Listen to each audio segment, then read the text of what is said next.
So how did you get involved with Critical Role? Like, how did you meet everybody? Was it through like your work with video games? Mhm.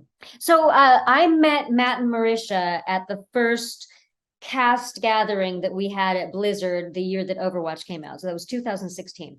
And Okay. during that visit, we ended up talking a lot about our love for D&D and role-playing games. And then I think it was a year or two later, Marisha hit me up because they were still at Geek and Sundry. And she hit me up saying, hey, a friend of mine is producing this new RPG show.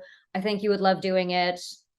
I'm going to send you to him. And it was Ivan Van Norman. And the show was called We're Alive Frontier. And that was my first foray back into role-playing game, tabletop role-playing games in ages. I started playing D&D when I was 8. So I had Oh, a cool. history with it. Yeah, I had a history with it. My brother bought me the basic set for Christmas, and then I went nuts with it all. Yeah. So it was like coming back home, getting to play just any RPG system, right? Because it's Yeah. it's long form improv, and the rules are there to give you like bumpers on the road to give you this structure to it, but really it's all about that role playing and the improv. So that happened, and then Ivan was working on Undeadwood, and I don't know if he suggested me to them or if they suggested me to themselves or what, but then that's when I started doing stuff with them. Was my first one was Undeadwood, and what a first, what a Yeah, first I did. RPG. I did enjoy Undeadwood a Yeah, lot. It was that was very, such a joy.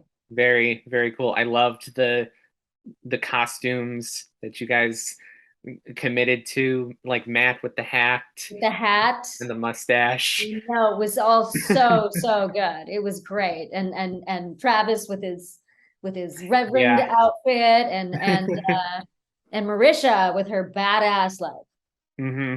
a cowboy hat. Yeah, that was really fun. That was really fun.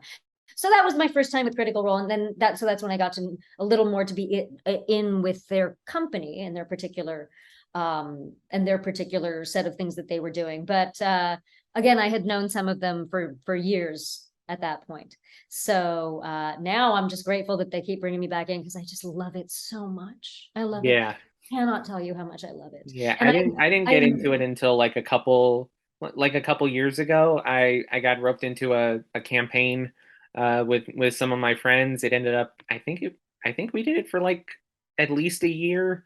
It was like maybe like a year and a That's half. impressive though, because it's really hard to get a group of people together once a week, whenever, whatever you do. It's really hard to get that many people together for that chunk of time. Oh yeah, and we never got together once a week. There Like was once every we 2 months. so many reschedules, and but we made it work. We got through the campaign. Multiple characters happened for several people, myself included.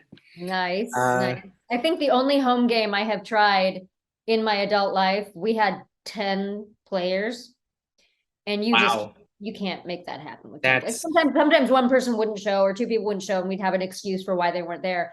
But it was just like the crosstalk and everything was just too much. yeah. So We had like I think at most we had like six yeah, for that's a like our good enough. core group, and then like there would be like a couple times we would bring like a couple guests in. I think like one session we had like three or four guests, Oh wow. and it was just They're chaos. all I yeah. I think we were doing like a classic like dungeon crawl like for that session, and it was just there was so much happening.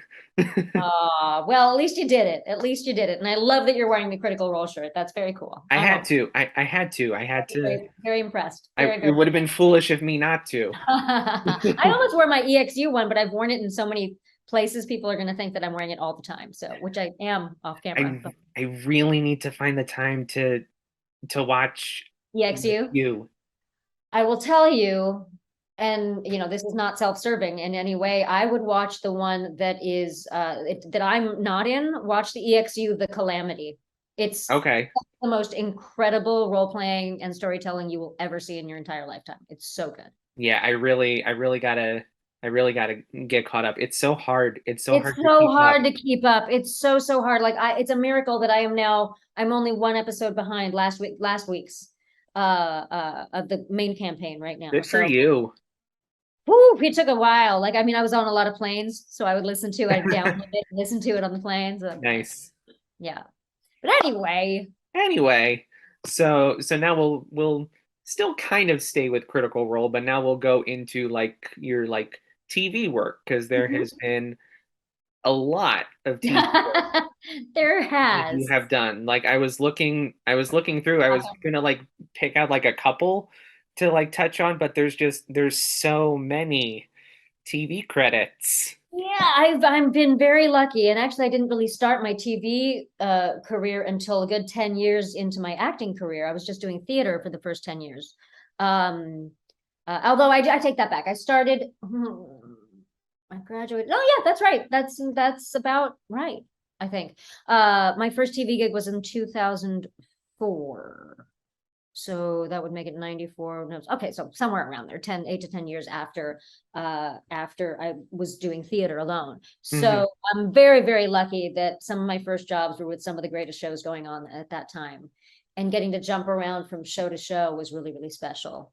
Yeah. Is there, do you have like a particular favorite of the, or like a couple favorites? Yeah, I do have one semi-favorite experience. And I say semi because I know that if I think about all of them, I'm probably going to come up with another one.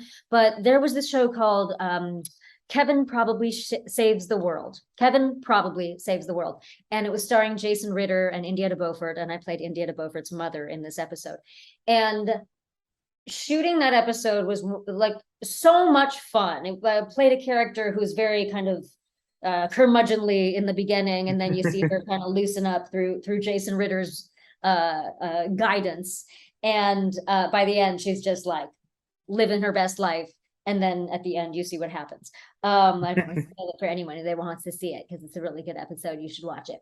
But I will also, add it to my ever-growing list. please do, please do. But also, I have to say the real greatest pleasure of that show was working with Jason Ritter because he is easily in like the top 5 kindest human beings I have ever met in my life. He is Oh just yeah, all he's great. I all love when he heart. pops up and stuff. Yeah, and he was so good in that show. And I remember he had like bronchitis or some massive, and he was still shooting 16 hours a day or whatever and not complaining. And we would like run into the house when we were shooting and then run into the house we were shooting at and sit and watch the Carbonaro Effect and then come back out for this take and then sit and watch. He was just super, super sweet. And he's still a friend. He did my web series, I Am Fun Size. He contributed to my book. So he is an absolute sweetheart. Very cool. Yeah. I also miss his dad too. I Very know, much. I I know, loved we his all dad. do. We all do, but if there was ever a legacy to leave behind, it's him. Oh Because yeah, he really, absolutely. in his own unique way, is not just hilarious, but he's just everything you see him in. Like I said, it's all heart. He can tug Hmm. at your heartstrings. He can make you laugh and then all of a sudden tug at your heartstrings and make you cry right away. He's just a really lovely person. So do you have like a preference for like a type of show, like a genre of show that you like to be involved in? Not really. Not yet. Maybe, once I've done some more, and I know that sounds funny because I've done a reasonable amount, but because it really depends on the role. You can be in a drama and playing a very funny character, and then it doesn't feel like you're doing drama necessarily, Yeah, or vice versa. You can be in a comedy doing a very serious character, and then you're like, well, I'm the straight man. What am I supposed to do? I can't make the jokes. So I think for me, it just definitely depends on character by character basis. And I just like to tell stories. That's what I love to do. I love to be a part of the bigger story. So it's not so much what genre of story as story. If there is a yeah. show that has a great story in it, whether it is a procedural and it changes every week, but it all is essentially the same thing, you can watch it by itself, or a series, whether it builds on the stuff, it really doesn't matter to me as long as I can be a part of that story part. Very cool. It's very, very cool. So so we have to talk about Miss Marvel. Oh, please. Yes, of course. We have to. Okay. So how did you end up getting involved in this? Well, I wish I could give you a sexier story, but it was the pretty standard way that actors get involved in a show. I auditioned and then I got the part. I was very, very lucky to get the part. That's basically the steps to it. So what drew you to like wanting to audition for Miss Marvel, and what drew you to the character of Auntie Ruby? Right. Well, again, like I said, I wish I did have that kind of agency where I could decide I want to audition for that show and then they give me the audition. It's as an actor, your agents or your manager are submitting you for all the jobs they think you're right for, and you get the auditions that you get. And so I very rarely turn down an audition these days, as long as the part is a certain size. I very, very, very, very rarely will turn down an audition. So, the second you see Marvel, oops, sorry. The second you see Marvel, you're like, okay, yes, whatever. Yes, Yeah, I said yeah. yes before I look at it. Um, I would but, do the same thing. I'd be yeah, like, yeah, yeah. You want yeah, me to be a waiter? right. Sure, I'll be a But waiter. especially Ms. Marvel, like it was exciting to be able to go to audition for that one because I knew that it was going to mean a lot. It had a lot on its shoulders. Yeah. It had quite big shoes to fill. And so I was excited about that. But and again, as far as part choosing, not I wish I could have been the person to choose it. I will say that once we got into shooting, I was very grateful for the fact that they kind of let me do what I thought was right for the character.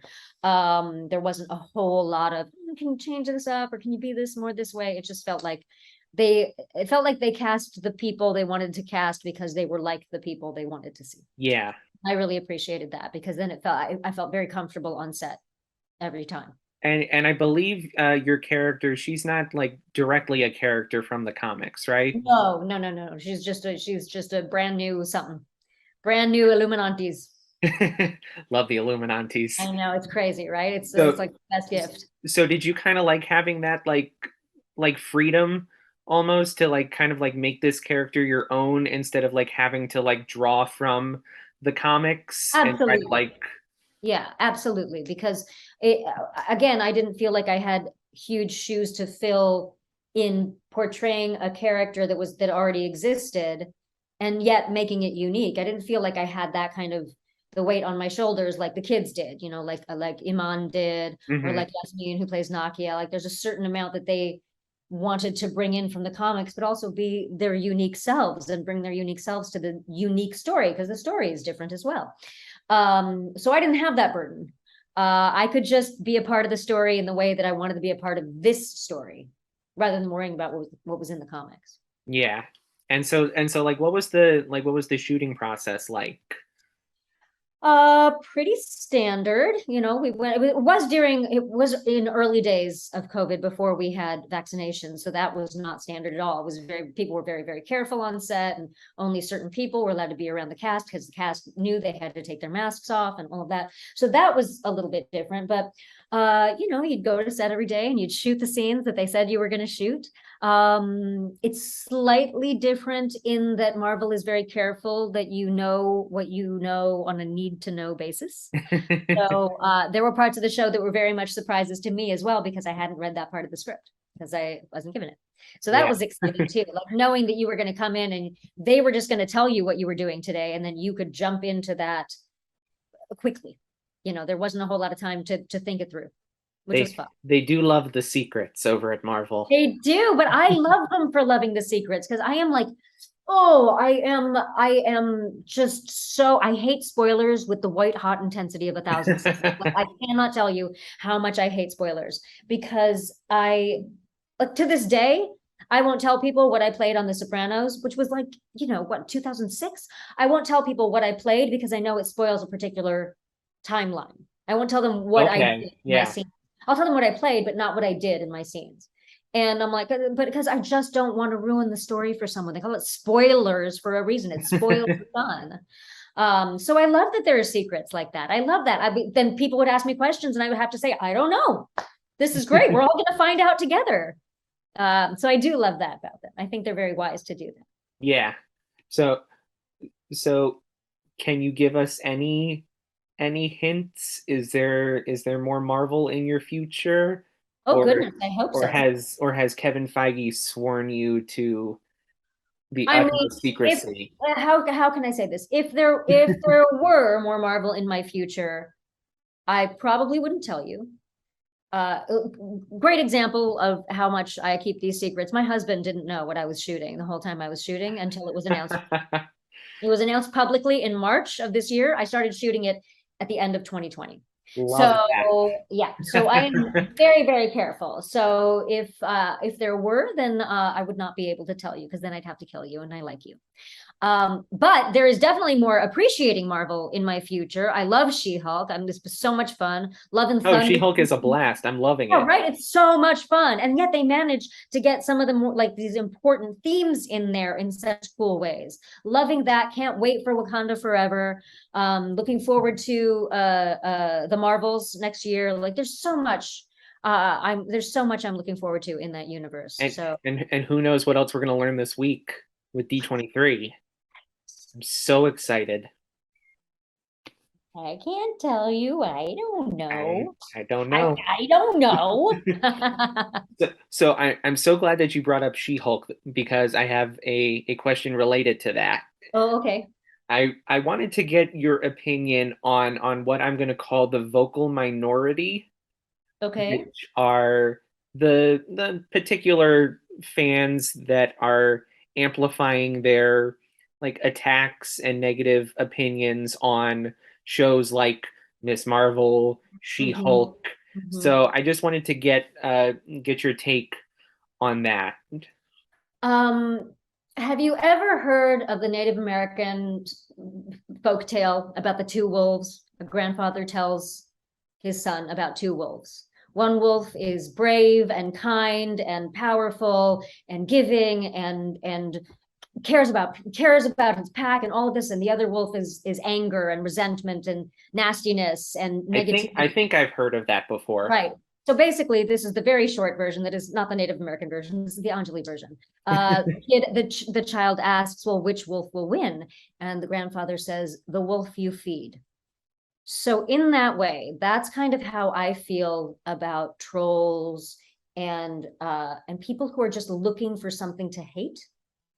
It's not that I fight back against them. I would like them to just go away because it's not fed. If you don't like this Yeah. story, that's fine. This story is not for you. Not everyone is going to love every story. If they did, I would have audiences out the door every time I did a show, but it's not for everyone, and it can't be for everyone. But what makes me sad is that there are some people who feel the need to then detract from whatever piece of art, whether it's a play, a television show, a book, whatever it is.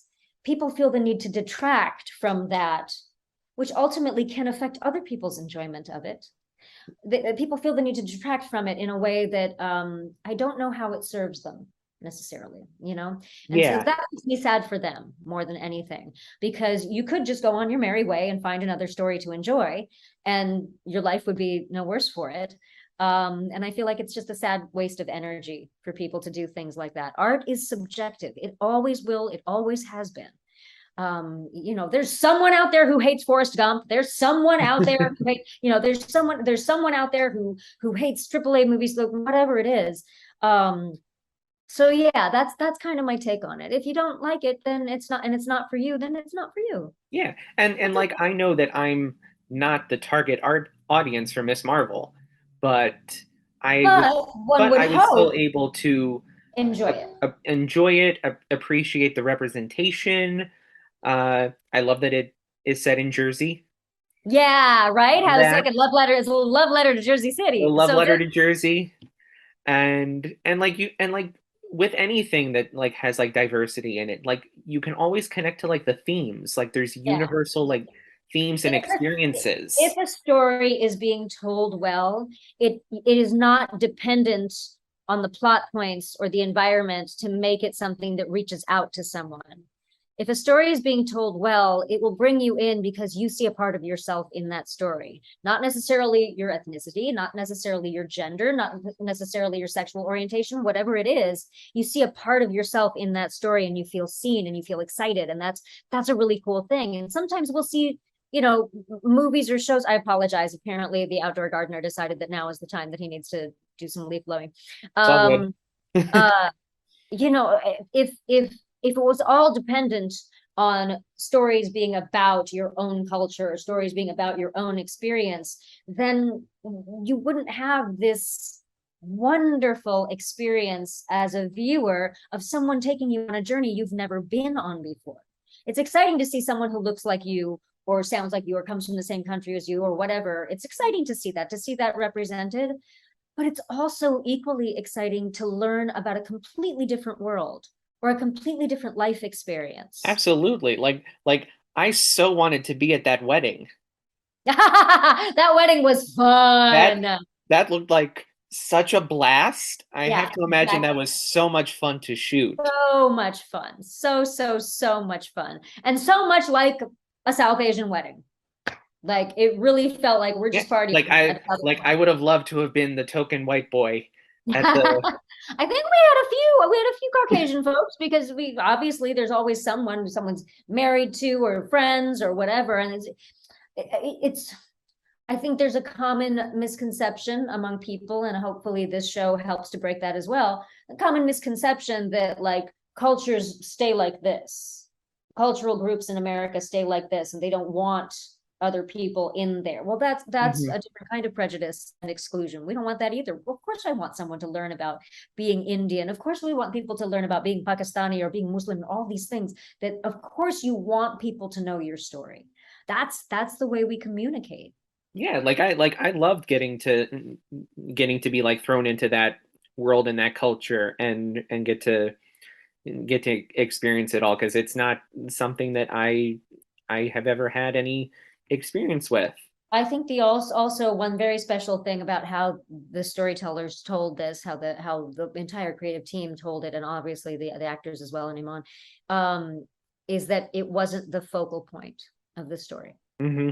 It was just again this bed on which it was laid, and I think that's a very when you normalize something, not like you're like look at the thing that's different. When you normalize something like that, then people start to recognize it in the world around them. It's like Yeah, when you've never heard a word before and all of a sudden you see it everywhere. It's the same thing. yeah, You like Kamala's journey is no different than Peter Parker's. very, very similar. Very, very We're similar. yeah, Well, cool. Now we've solved that. yeah, we have fixed the problem. There we Take notes, go. everybody. Take Yes. notes. We have the solution. Do everything. That's it. Put us in charge. No. So I know you talked about the rest of the Marvel stuff that you're looking forward to moving forward. What what stuff have you been watching like on your own this year? Like Oh movies, yeah, well TV I've tried to shows. keep What up. stuff are you looking forward I've to? I've tried to keep up with all of the series at least. I loved Loki. I loved I mean I really loved WandaVision so much. Oh, Uh so good. yeah, and the Falcon and Winter Soldier, even that one because I know it's sort of an outlier, but it was good for me. I really enjoyed how they were telling a lot of stories, either whether about PTSD or telling stories about the African American experience in New Orleans, like or in Yeah. life. I love those two series. Love Thor: Love and Thunder. Love Doctor Strange. I'm really like I'm just waiting for Wakanda Forever. Cannot wait. Yeah. Cannot wait. Did you watch What If? I didn't. I have missed that one. You didn't I watch What know If? that's a big one. I know that's a big one to miss. Oh, That's a big one to miss. oh, you got to go back and watch it. I know, and I also know that I got to go back and watch it because of Doctor Strange. So I Yeah. probably gotten there's a whole section that I again don't want to spoil for people. But there's a whole section that would have had greater meaning to me if I'd already seen What If. But Hmm. I gotta And have there's some. a I gotta have something to work towards. Also, I and have there's a great 94 hours. episode. There's a great episode with Chadwick Boseman. I'll have to check that one out. Yeah. Yeah, it's really awesome. Oh, exciting. Cool, But cool. like outside of Marvel, Oh, movies outside of and Marvel, I mean, I feel like every human alive should watch Ted Lasso. It should be required viewing to absolutely. everyone.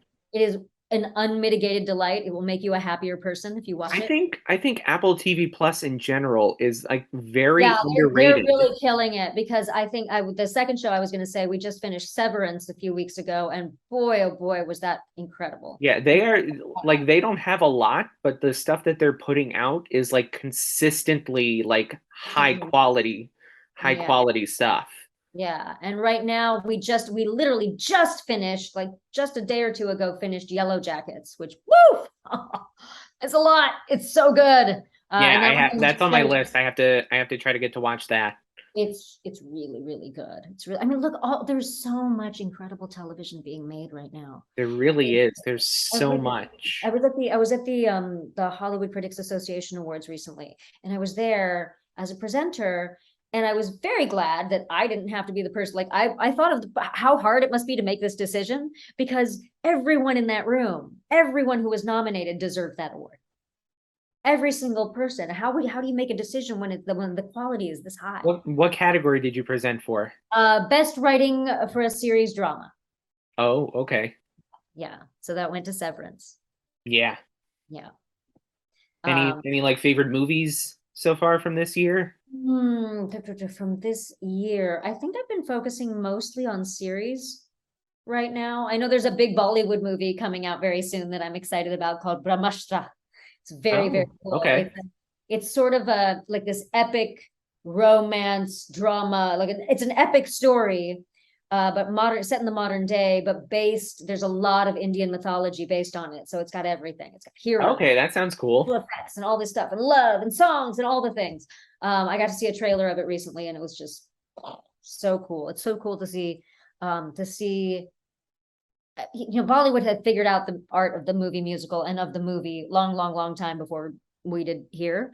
So to see the two crossing over into different genres and different styles and different stuff is really, really fun for I me. do love a good movie musical. Yeah, I right? really do. Right? Like Moulin Rouge, come Oh on. yeah.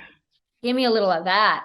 Yeah. Yeah, absolutely. Yeah. So yeah, I've done a lot of theater and musicals you get it. as well. Yeah. Yeah, you get it. So yeah, I think that's pretty much, I'm sure I'm going to come up with something else that we have devoured lately.